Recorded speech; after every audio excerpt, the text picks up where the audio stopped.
Thank you. Do join some other speakers, but do pick the seat yourself because you've got a choice. You're the first one. I'm going to also invite on stage Dean of Faculty of Informatics, Vytautas Magnus University, Professor Dr. Domas Krilavičius.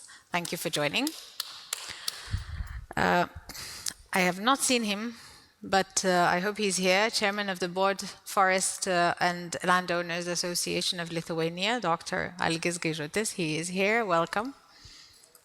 Let's give everybody a hand so they feel more welcome and, we have a warmer contact.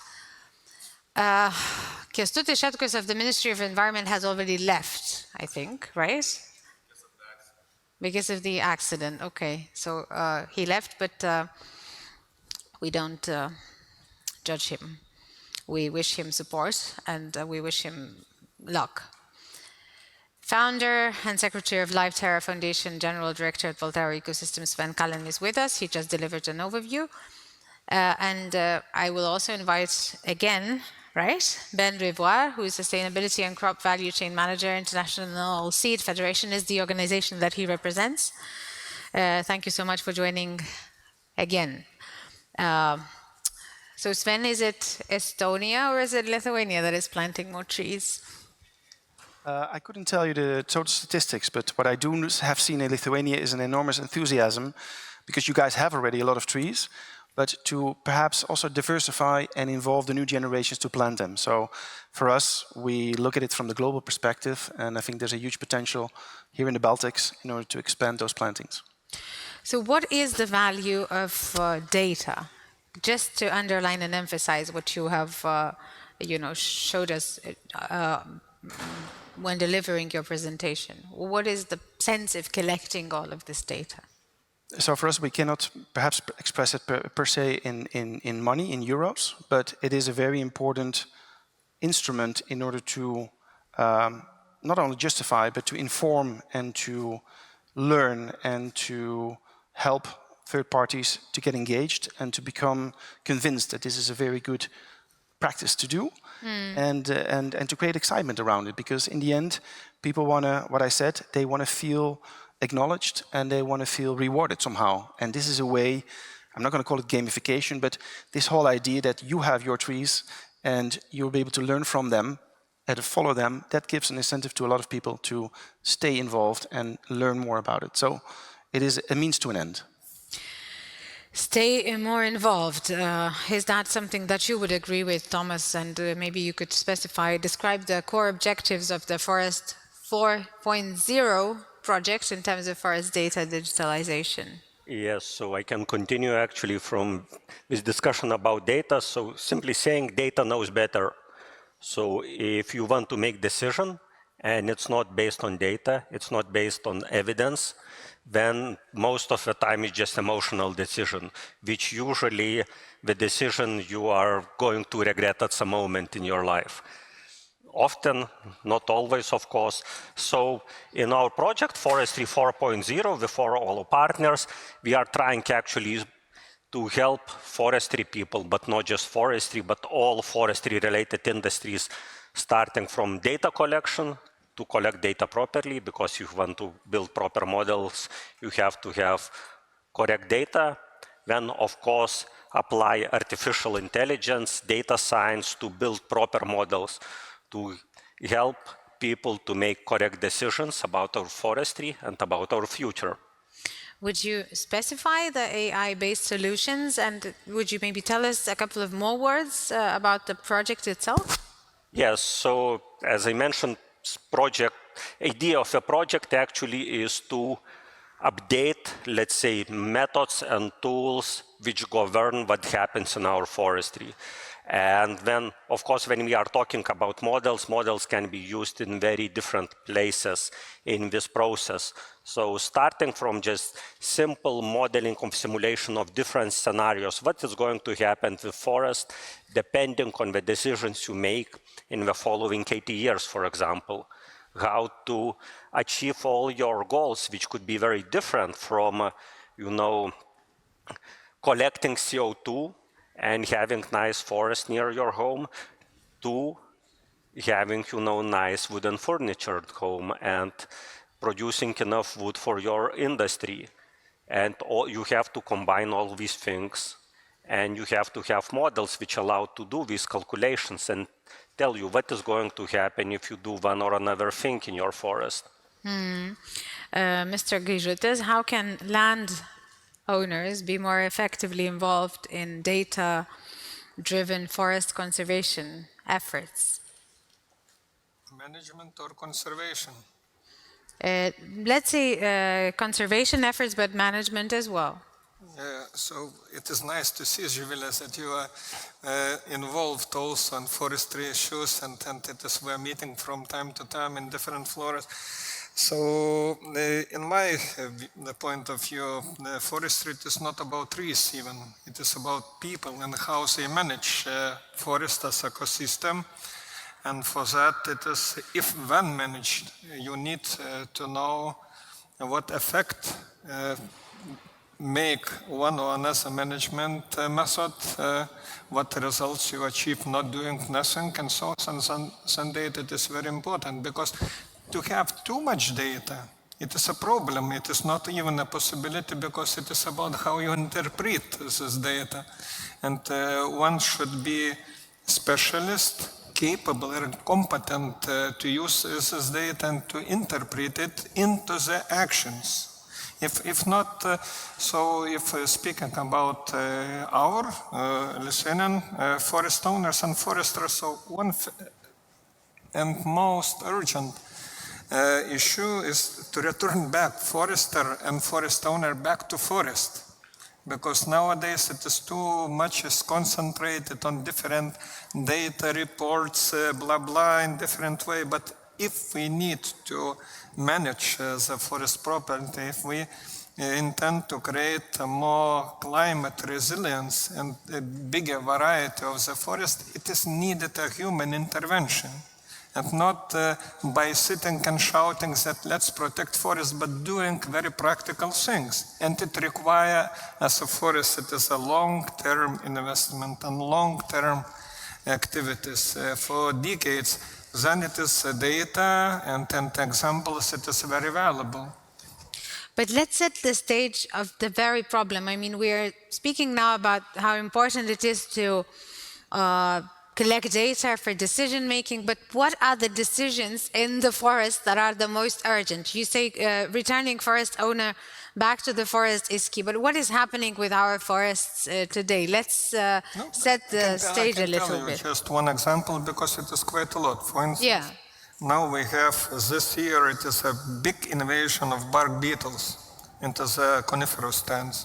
It is 6 times more compared with the previous year. And if we do not tackle this issue in a proper and in a quick way, and next year we'll have even more trouble. So to define, identify where those affected trees and find out when it is necessary, but not when it is already those insects are sitting in other trees, and to react quickly, it is good. Then information systems and technologies can help to get all permits quickly, but not after 2-3 months after applying, because if you act in such a way, it is already everything gone. And you will see if you are traveling and those who are going and seeing sightseeing in weekends, you will see how many dead trees we have already. It was in Parliament one conference where the professor from University of Albinas Tabera said that all together in Lithuanian forest we have 66 million cubic meters of dead wood, of standing and laying. So just to compare what is the scale of it, every year altogether state and private forest, we deliver to the market only 6.57 million cubic meters altogether. So you can imagine, and from this more than 33 million, it is still dead standing trees, but it was before bark beetle. So data, where it is, how to tackle, how to recognize, it is very important. Ben, would you say a word on data being very crucial in taking decisions? And you represent seeds, but seeds are not so far away from forests. Yeah, it's good to recall that, and I'm very glad indeed to see that forest is on the agenda for today, because quite often we talk about food and farmers, and we miss this part about the agri part of forest land. And indeed, as with food, starting with seeds, quite often forests start with seed. And within the International Seed Federation, indeed, some of our members are seed producer. They're also breeding. I mean, we are not talking about varieties in the forest sector, but more about selection of population. But there are companies all over the world that do produce, trade, sell, move seeds and seedlings around. And we also represent this part of the industry. And it was interesting, back to your question on data, that we have some working groups within ISF about trees and shrub. And the last one was a few months ago, just across the Baltics, because we were in Sweden, in Falun, where it's a very important country also in terms of forest land. And I just took some notes from our meeting last month, and that will bring some evidence about data.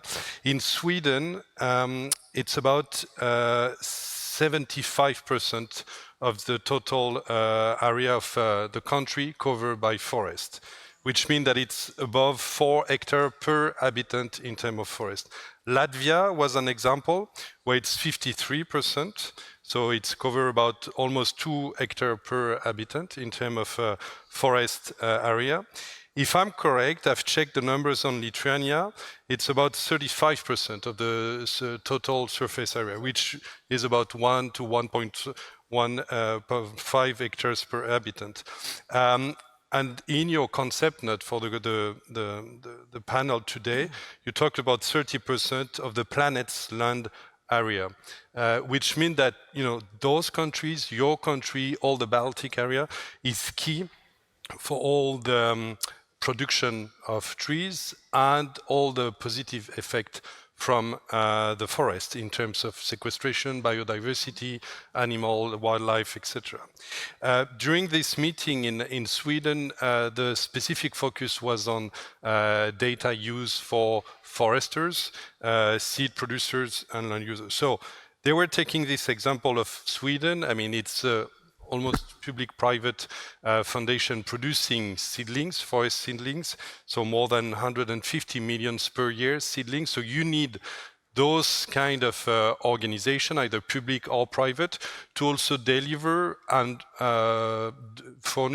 deliver the number of plants that are needed. Looking at the European Commission about the ambitions to replant millions of hectares, you need people behind as producers or breeders to have the one.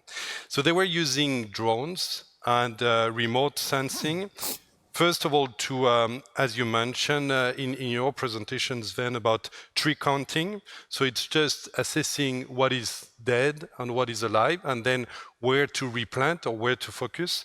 Plant health also was one important element, where indeed by drones you can also assess where you have some issue. Sven took the example of Germany, but that's a very big issue, and that's also where you need to maintain this biodiversity within your germplasm and forest to make sure that if you have a problem in terms of heat wave or disease, that you will have a possibility to recover that. And the last one was indeed how they can use remote sensing and potentially data, and indeed to store data and to use the data was also one element to be faster and more efficient in the way you renew forest land. Because as you know, it takes time to have a forest. It could be from 15 years to 35 years to more if you want to use the forest. But just to grow, you need a mechanism where you can use data and new technology that could help you to go faster in terms of selection and replanting the forest. So that was interesting to see in this region, in this part of the world, where the forest is a very important activities for also a lot of people, how data could be used in that respect. What are these challenges then? What are some of the biggest challenges that you're facing with your project, for example? Well, so challenges with such projects, challenges start actually mostly with quality of data. So it means that you have a lot of data, but when methods of data collection are changing over time, you have different reliability of data. And then, of course, when you want to build models, you have to take care of all these things. Another thing is actually showing to wider audience how these models work.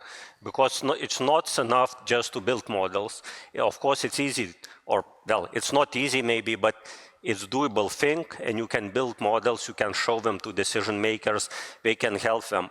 But when you have, in democratic countries, you have to convince society that these models are proper.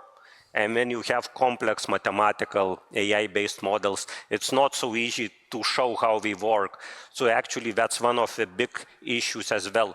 How to convince people, how to show them that these models work, and that if decisions are made based on these models, on the output of these models, they could help to improve our lives, basically. But would you share the platforms or the ways in which you have tried to show this to wider audiences? Yeah, so basically we are working on it, how to open the data, actually how to make it more accessible, how to allow people to look how these models work. But then again, as I said, if you have big, complex mathematical model, I can give it to people, but they have to be able to comprehend it. So it means that you need to explain it in simpler way, somehow visualize these things, maybe make some animations or whatever. If I may just comment on that, I think it's a very good point. Also, what we do is all our dashboard, 3 dashboards, what we call them, are public. All the calculations, you can read on what the methodology is. We are open for discussion to improve them. So we try to be as transparent as possible, because I think that is what the sector needs, or in general, society needs to be much more open and to show, I mean, we don't have the final answer, but we're trying and we're learning, and please help us in order to, to achieve more. And so I think that's very in line with what you say. Are Lithuanians open for discussions about forests, Mr. Gyžutis? Yes, and is interested, and then general public it is interested on more user-friendly interpretation of available already data, because we have quite a lot of data which is difficult to interpret and understand.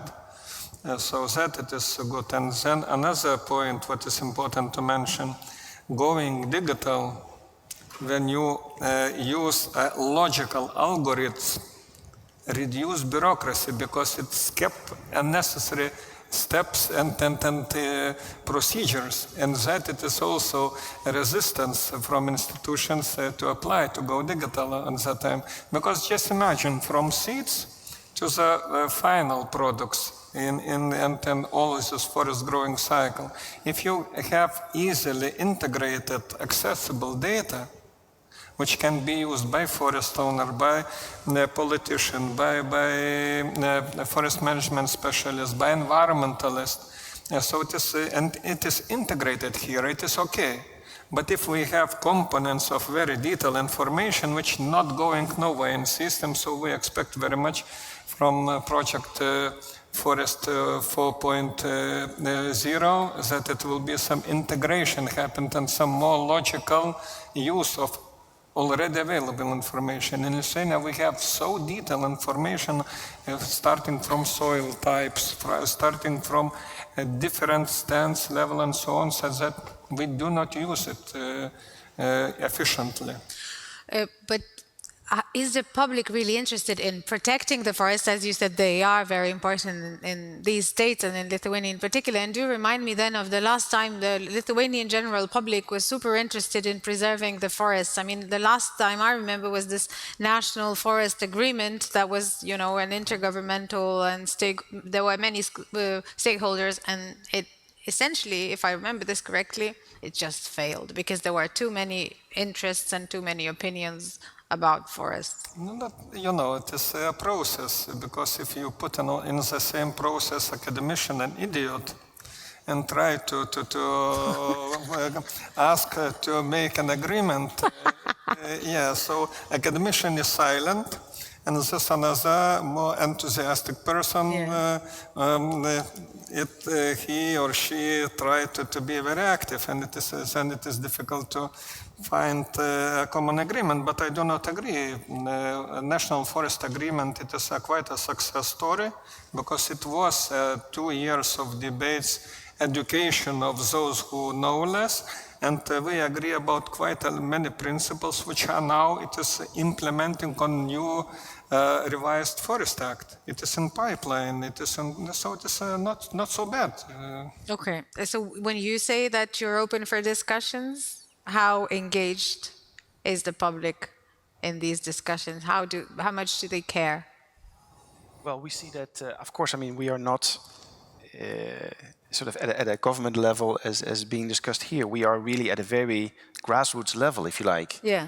And so but what we do see is that if you send people an email, hey, you planted trees with us last year, and this is a picture of how the plot now looks, people click. They want to know. They feel somehow, and in this case it's trees, but it could be for many other subjects as well. People want to know that what they pay for or what they contributed to, what they put energy in, has had a positive impact. So if you were able to show that, which we need the data, then there will become this relationship, this engagement. And that's what we try to build. Can we name any examples of partnerships, public-private partnerships? Yes, we have mentioned the National Forest Agreement in Lithuania, but how important are public and private partnerships in advancing data-driven approaches to forestry and environmental protection in general? I mean, I know one, I won't talk on their behalf because they're not there, but Forgin is one of the organizations that is also getting money from the European Commission, looking at genetic resources for forest. And they are trying to monitor that in a data-driven aspect, and they have some partnership with private partners. But back to your point about forest, I've never heard anyone willing to kill a forest or being against forest. I think it's one of those topics where you can get a consensus, and that everybody agree that we need plants, we need forest, and we need to sustain that. Allow me, excuse me for interrupting, but yes, that is true. But then, in Lithuania, you just go to a forest to have a walk, and then you still see like chunks of furniture being, brought to the forest, as a garbage bin and left there. And we've got these approaches still. I mean, that may come back from the darker times we were in 30 years ago. But, I mean, not everybody. We still need education. We still awareness raising. And that's where, the approach of Lightera is very interesting, because it starts at the young age. If you go to schools and you educate kids about how to plant and protect forests, that will be the adults of tomorrow and the leaders of tomorrow. And I think that's where we can really work together in terms of education, knowledge transfer about what is good and what is to be done. And after the question, and I think it's more from the policy angle, about sustainable use of the forest, because you cannot just let grow a forest. That's a misconception. You need to maintain, you need to cut trees, and after, there are some debate about, why are you cutting trees? And then you can explain that it's also a business model. You need that to be able to replant. But that's back to the education side, where you need to explain, it's not just a nice idea to a forest. You have to maintain that, and it's quite high maintenance, high cost, and you need in a way to have a sustainable way to conserve genetic resources, but have a sustainable use of the forest germplasm in a way also. Do we care about forest protection enough in this country? Depends what is the meaning of this protection, because if protection meaning just doing nothing, so you shouldn't care. You just left it as it is, and so on. But coming back to what you asked about the public-private partnership on using data, it is not one and not two, but it is quite a lot of examples of this public-private partnership done in project-based or done by initiative of some society, because we have this the people can, it is applications where you can just point where it is garbage throughout in forest and that to react to it. We have a situation where you can camp in forest. We have the market-based models where to find some goods and services of it. So it is quite a lot. And about protection, it is education is definitely needed from seed to the final product, because we in Lithuania have an advantage of use and enjoy well-managed forest, which is resulting good forest stands, which comes from us from 70, 80, 10, 100 years. Do you know, for instance, that during the last 70 years, the area of forest in Lithuania covered by woods increased almost in double, and the quality which shows how much of trees and what quality of trees we do have, it is almost 4 times more timber accumulated in forest during this period than it was before. So it is extremely good management results. And we can play games, we can make stupid things for some decades, 2, 3 decades, but it will have cost later. Because depending what you are doing or not doing, then such a conditions of forest will do have in later. The biology is such that we are going in cycles, that everything which is born from seed will go to death. And if you not to keep this ecosystem alive, you should make some efforts, because otherwise already environmentalists suggest and propose to introduce controlled burning in bigger scale in our forest, just to open space for those primary species which are not able to grow in the old growth forest without fire, because fire, it is natural element of this nature development. Yeah, but I stopped here. Control burning. Did you want to comment, Sven? Well, I'm not a forestry expert, so I will. I mean, I hope it's very well controlled, at least. But it's true. If you open in an old growth forest, you open a certain area, you will have regeneration. That's very interesting in terms of biodiversity and birds and all kind of other interactions with sort of new habitat creation. So I'm definitely not against it. It's just... in Germany, but especially in Denmark and Finland and Sweden, it is these projects are going on. And for instance, in Denmark, it is environment projects is not only burning, but exploding tops of the trees. You know, what is the reason for what? What is the objective behind this? No. I've never heard about it. To have more damaged wood for for beetles, not bark beetles, but for beetles to have where to go. So it is quite a different approach, and it should be balanced. There is a question from the audience, and this is your chance to ask more questions, should there be any. And I think that will go to Thomas. So what kind and how much data is needed to train the model? Well, so it depends what kind of model you are building. So basically, we are looking at very different models. Of course, if you are looking at the tree growth model, you know, if you choose just pine, you have to have enough of different context of pine. And of course, when it comes to trees, you need long-term data, basically, because when we are talking about forestry models, it's something like 80 or 100 years. So it's kind of different from what we used in this fast-living world. But if we are talking about bigger pieces of forestry, we have quite good longitudinal data for last 20, 30 years.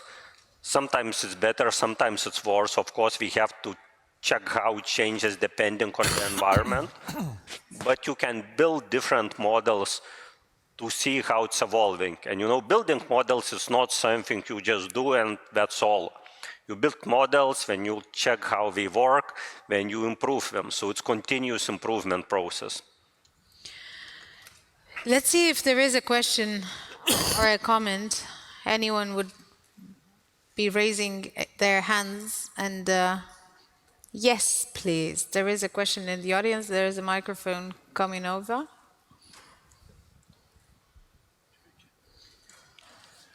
Sveiki. Good afternoon. I have a question to Dr. Gaižutis. I'm Petras Volskis from Kaunas. I have a question about the real situation of our forests. Well, we are happy to see increasing forest cover, increasing territories covered by forests, but how much quality forests do we have in Lithuania? Let us not think about bureaucracy. Let us not look only at forest land. Let's be realistic. I believe that we are misleading ourselves and we are creating an illusion. It seems that everything is going in the right direction, but we also see that there are a lot of fellings. This is especially visible when you're flying above Lithuania.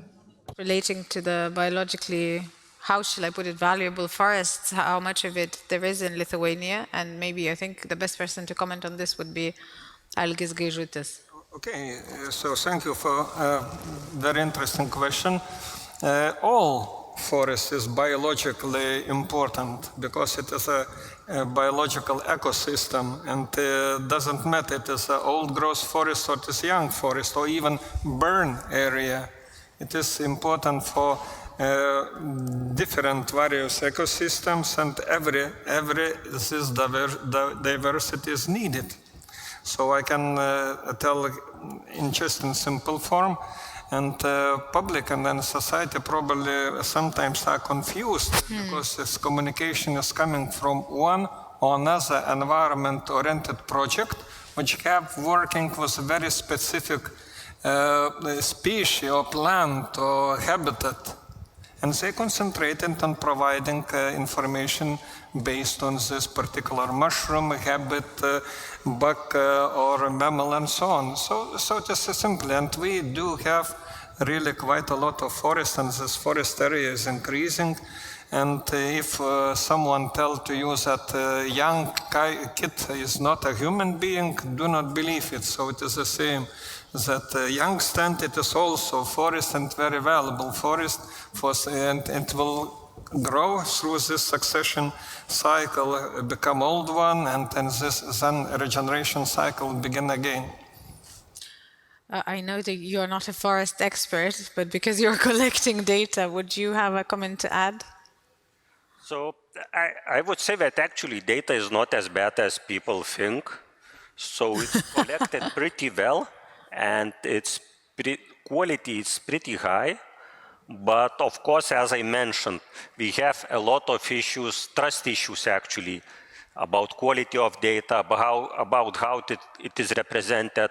And at least in our project, we are looking how to make people trust the data and actually how to identify issues in the data. So when you were talking about public and private cooperation in data collection, I think that actually it should be seen in a bit wider sense. So it's public entities, it's academia, it's private entities, but it's also population, general population. And actually crowdsourcing is also a tool if everybody can access information and they can inform that data is incorrect. We can improve even, all the errors or small errors or part of errors to make data more reliable and to see what's happening. Because now we have quite a lot of these discussions, and quite often actually both sides or all sides, they claim that data is incorrect or it's not sufficient, or maybe it's not, something is wrong. They want to prove something, but probably at some moment we can achieve state of the data which is trustworthy for all the participants of the ecosystem. Any other comments or questions from the audience? Let's then maybe mention everybody some successful, you have mentioned some data-driven interventions that have bolstered forestry sustainability. Ben, let's start with you. Yeah, and I think that will address also one point I wanted to get here discussed today about the crucial role of forest worldwide in terms of mitigating climate change. Just referring back to the discussion we had this morning about carbon emission in the agri-food value chains. Yeah. I think we are still missing some information and data on the forest side about the positive impact about these 30% of the world covered by forest. OECD is doing a lot of work around that, and that will be interesting also to look at the carbon sequestration from forest. OECD has a scheme dedicated to the quality of plant to certify seeds or young plants to be delivered to the market. So then kind of a guarantee at the beginning upstream of the value chain. But that will be interesting to look at that. And I think, Sven, in one of your slides, you were showing, referencing back to the number of plants, the CO2 and I think it was the sequestration estimate in terms, and that will be interesting looking at data into the forest industry, how we can mix those elements about not always looking at the negative side of the agri-food production, but also the positive side, and why it is crucial and important to replant and to maintain and to have a sustainable use of forest in that way. And that, for me, that will be really where data can be also of a good help to take decision, to build efficient policies, to really help to invest from all the different sectors, public and private, to go toward the same direction. Sven, do you want to follow up on this? Yeah, I think, thanks, Ben, for what you said. It's true that one of our areas in which we are growing the most is farmers. Many, especially the young generation, they are convinced that they cannot continue like they did before. A lot of us discussed today, but that transition is costing money. LifeTerra and other initiatives are helping to plant trees for hedges, for agroforestry, but nobody is actually registering that somehow. So by giving them very simple tools by which they can actually provide the data of what was done, when and where, it's interesting for policy makers because they will know what is happening. It's interesting to couple that with certain subsidies, with a CAP or with other instruments in order to incentivize that. So we want to make it as low-key and as simple as possible for them to use that and to have an incentive, not only for the trees by themselves, but as a general tool in order to create more healthy and more resilient production systems. Because agroforestry has been more than proven. You can get 40% more output from your hectare if you combine trees with agriculture. So this is, to me, like a no-brainer, and Europe and national governments should put a lot more money and push towards helping farmers to transition to these models. And then data can help to actually prove what was done and how and what the success rate is in the coming years. So we hope to make a small contribution to that. Yeah. Thomas, maybe you could comment on other innovative data collection analysis methodologies in forestry that work and that, for example, you haven't used in the project, but you see that they are, the future. Well, so actually, everything you can imagine can help collect data about forestry. So, sorry, talking about technologies, I mean, LiDAR technologies actually are very useful for collecting a lot of data. And just simple, image collection, image processing, when satellite data, flight data, different data, but also classical methods which are digitized. So instead of, putting something on a paper, you use smartphone or tablet to collect data in specific locations, to take photos, to use tools to identify actually different plants, trees, fauna, and stuff like that. And then actually I think that crowdsourced data is also very important. So, I mean, people who work or something, you cannot take photos, you cannot fly every day, you cannot take satellite photos every day, you cannot do it on daily basis. And you have a lot of people doing something in the forest, near the forest. And if they see something, they can also always help to improve the data, to make it up to date. So I think all these channels, these days you do not talk about one or two small channels. You have to combine everything, and in that case you get the best possible result. You can ask your questions on Slido. You can ask your questions here. Anything that interests you about forests now.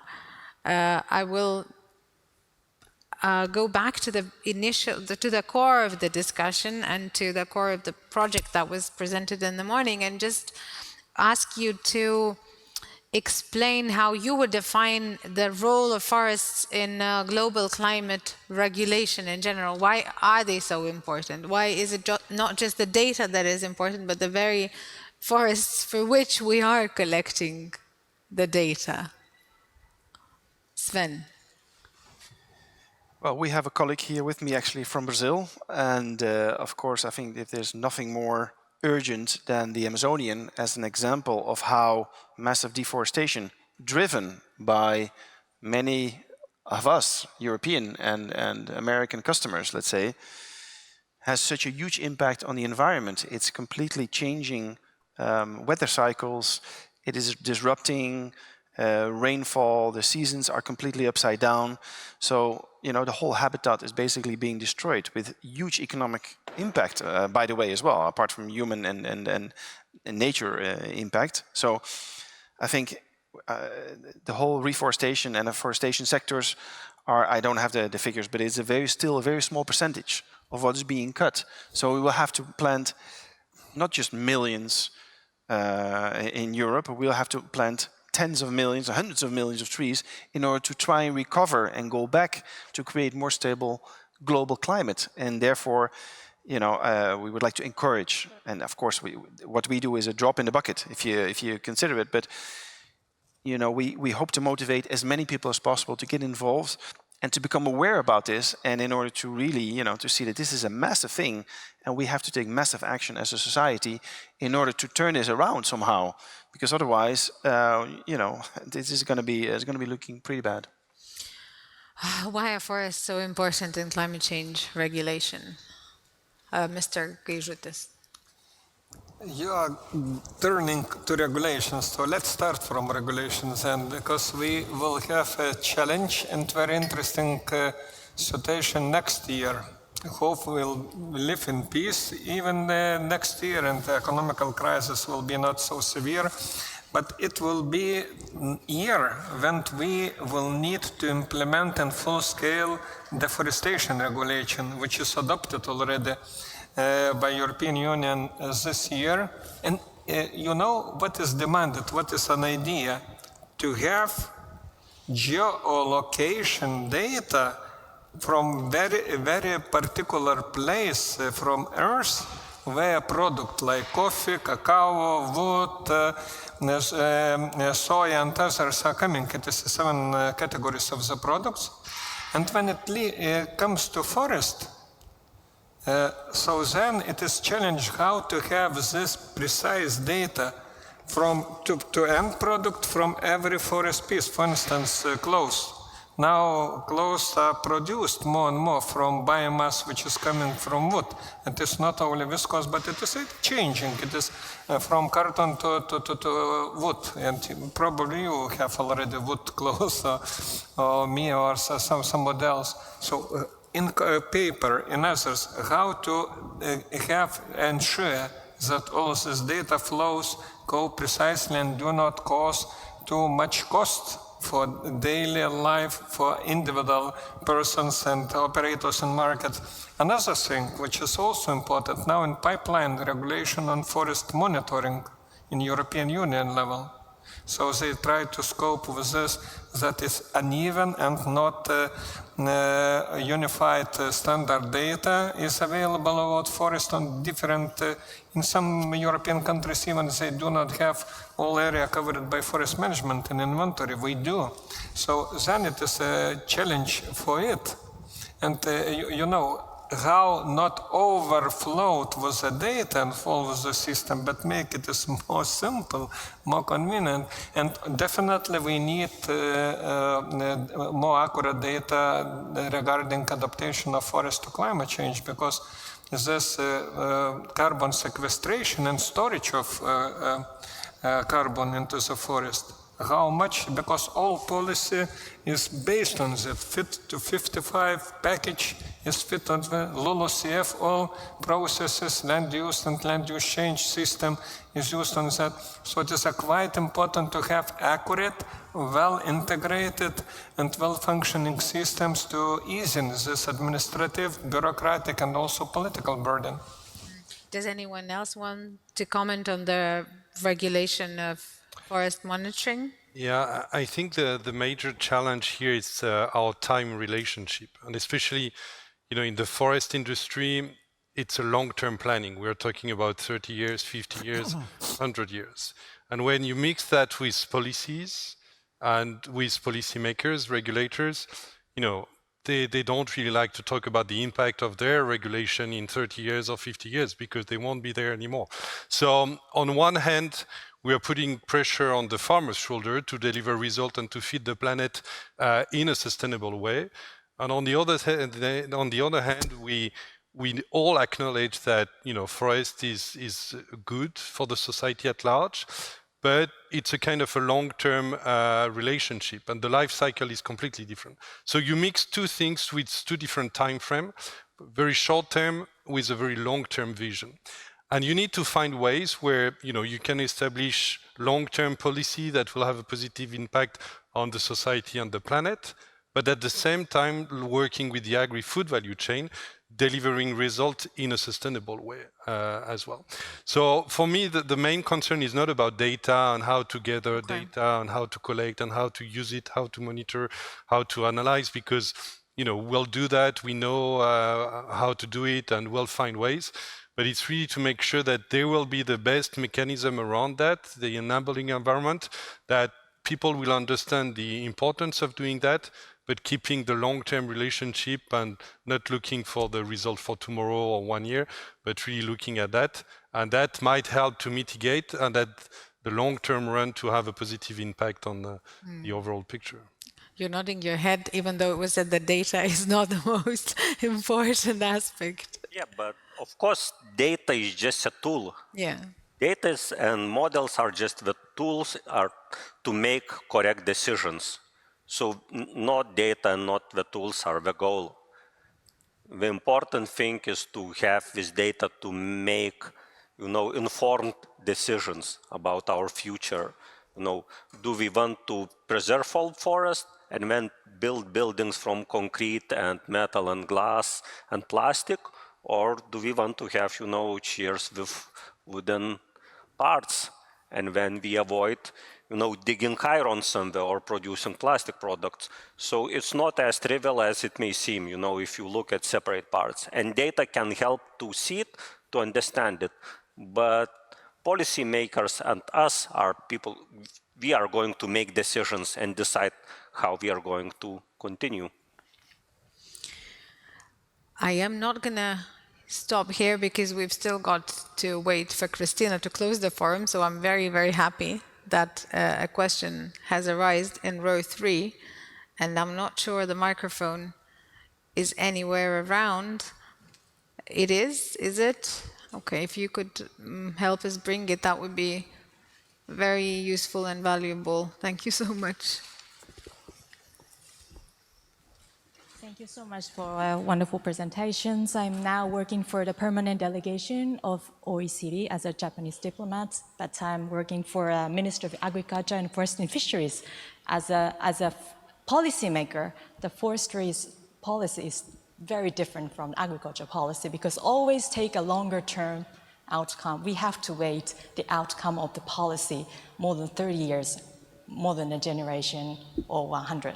So the challenge is a time frame is much longer. So I have a question to the 7 to how to persuade or how to attract the investors or private sectors to join the forestry, because the time is now we are rushing for the outcome, like agri-tech, implementations, application, but forestry policy is totally different in terms of that time frame. So thank you very much. Thank you. That's a great question. How do we attract investors to forestry?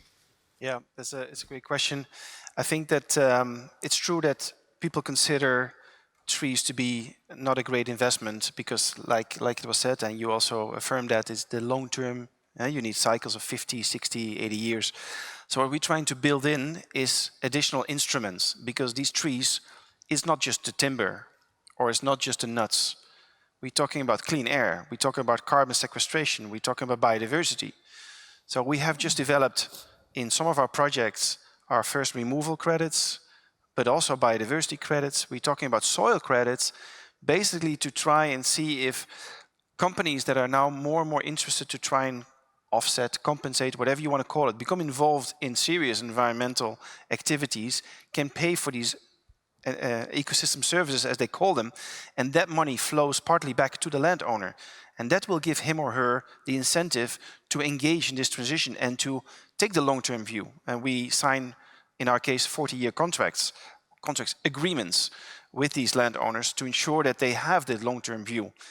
And hopefully also with a little bit of help from policymakers, that they allow agroforestry as a viable land use to be eligible for CAP subsidies, these kind of things. I think altogether will create a very interesting income for the landowner and or return for the investor, and thereby creating more forest in whatever combination. Can be production forest, can be agroforestry, can be any combination of that. And so that's the hope, and that's something that we're building. But what sort of help do you mostly need from policymakers? I think 40% of our time is being spent on scouting. Where can we plant? Where are we allowed to plant? So if all these governments have these huge plans of, we want to have so many millions of trees in our countries and around our cities, tell us where they can come, and then we'll be happy to. There's a lot of energy and money available to come and plant, but we simply, Europe, of course, there's always this pressure of building industry, building houses, etc. But a big issue is where. And so if governments can help with that, that would already be a big start. Maybe I can continue. Because investment into the forestry and in forest sector as a whole, it is a very attractive investment. And for instance, if it is a lot of companies and investing funds, pension funds, who are keen to invest into the forest land, because it is something concrete and is growing from year to year. Actually, it is a better reward compared with long-term investments in shares, not of course speculative term. Another thing, it is ecosystem services. It is already a market, is creation and open. CO2 credits, it is one more market. And as I already told, forest ecosystem provide not only wood, even if it is very important to us, but from wood it is medicine, clothes, and different hemicellulose, energy. So it is quite a big cluster of different products, and we are turning now to the bioeconomy. And as one of essential parts of renewable source of biomass, forest ecosystem serve now, can serve also in future, not compromising future generations' ability using forest resources. And that it is about sustainability. What do we do to attract investors to forestry then? I think we need to go to the non-financial reporting mechanism in the way that it's not anymore about money, it's more about the impact.